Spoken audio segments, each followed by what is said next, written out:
2025年马上到了，年末有2次机会可以清理负能量，把今年不好的呢都清除掉，真正做一个了结和结束，净化好自己，这样的话可以开启全新的2025年。那今天呢，我就教大家年底清理怎么样去做。这个内容大家可以存着，每一年都可以重复按照以下的步骤来进行的。那以今年为例呢，今年2个年底清理的时间，一个是在24年11月16日凌晨5点28分金牛座的满月，另一个时间是12月15日下午5点02分双子座满月。那金牛座呢跟财务跟健康有关，双子座呢跟人际关系啊、贵人啊、小人啊等等有关，所以呢感觉今年在这些方面不太顺的人，或者说希望明年这些方面可以更好的朋友，可以在刚才我说的2个满月的时间来进行自我的清理。你可以选择其中一个时间进行，也可以连续清理2次啊，都没有关系。下面我说一下清理自我结束霉运的一个步骤。一呢，清理的准备时间和仪式有效的时间。年底清理呢要效果更好一点的话，需要提前3天就进入到准备的状态。举个例子啊，假设你决定11月16日那天来做清理，那么从11月14日到16日这3天的晚上都要沐浴洗澡，并且成年人的话不可以行房，如果可以的话，这3天就尽量天黑之前就回家，多独处，少看电子的设备或者是接触外界，让自己提前能量有一个自我的一个净化内收的过程。如果你看这期内容的时候呢，已经错过了前面2天的时间了，也没关系，那就直奔主题，做以下的清理步骤即可。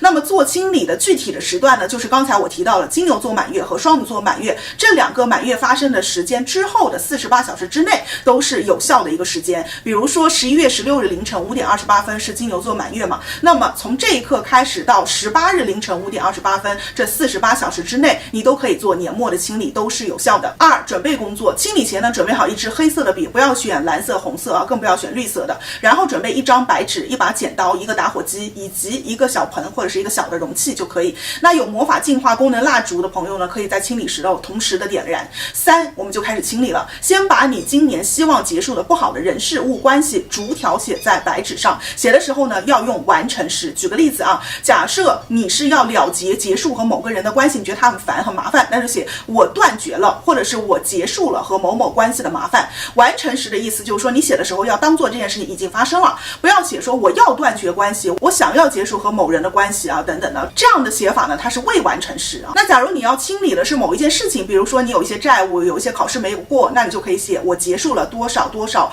财务的一些债务的麻烦，或者是我结束了某某考试没有过的噩梦。大家记住啊，能量清理的时候呢，写的一定是不好的事情，你希望不好的事情赶紧离开你的生活，或者说赶紧结束，而不是说去写一些很美好的愿望，祈求美梦成真。所以千万不要写反了啊。比如说你想要被某985或者是211大学录取，那你就要写我结束了没有理想的比如985、211大学录取我的噩梦。另外呢，写的时候越具体越好啊，实现的时间、金额、机构的名称等等尽量都填写清楚。你的清理内容写的越清晰，负能量的一个清理针对性也就越强。你写的越模糊啊，上天也不知道怎么样去帮你。那内容呢，可以是你短期几个月之内希望结束的一些不好的事情，也可以是长期几年之内你希望处理好的一些事项啊，这个都是可以的。写的事件数量也是不限的，就多少个都行。4，在写好内容之后，你逐条的去一一过你写的内容，回到每一个事件发生让你致印象深刻的场景，去体会当时的情绪，可能是愤怒，可能是悔恨，可能是惭愧，可能是委屈，可能是大爆发、大发脾气等等的。这一步一定要越深刻越好，尽可能把当时的一些能量汇聚在这个当下。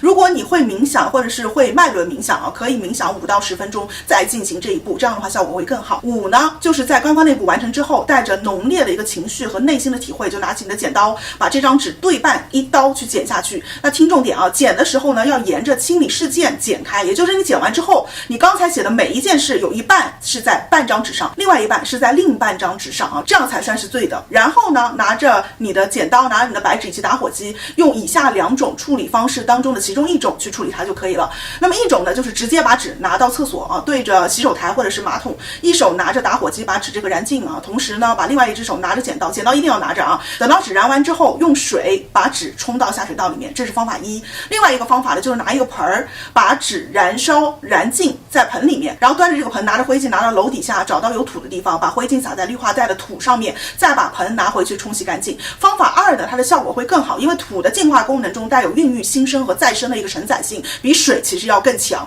好，到至关键的一步了，就是做完上述的清理之后，即刻去用清水沐浴洗头。清水的意思就是说，你不要用任何的沐浴露啊、洗发露啊，只要用水洗完就可以正常的去睡觉，或者是出门去做别的事情了，恢复正常的生活。赶紧行动，清理自己，去美转运吧，迎接新的一年。太阳和上升射手座11月好消息是你们会在各类场合很讨喜，言行举止很让别人喜欢，或者说也不一定让人喜欢，但肯定是不容易让人忽略你，容易受到重视，被点名啊，被看到啊这种。因为生命此时也希望射手能够多注意到自己，多注意自己的一切，自己的外形啊，自己的健康啊，自己的工作生活等等，有一些新的一些变化，因为你们已经走到新的运了，那射手自己可能也有感觉，所以在11月份呢，工作生活感情可能射手自己主动会有一系列的一些动作再往前推动，你们也在告诉自己我要走新的运了。在这个冬天到明年的春天期间呢，射手势必会进行大改造，或者是工作生活有大的改动，从11月这股能量就已经开启，要么射手自己会去动，你自己不动的话，环境也会逼着你去折腾，总之不可能安于现状一成不变的。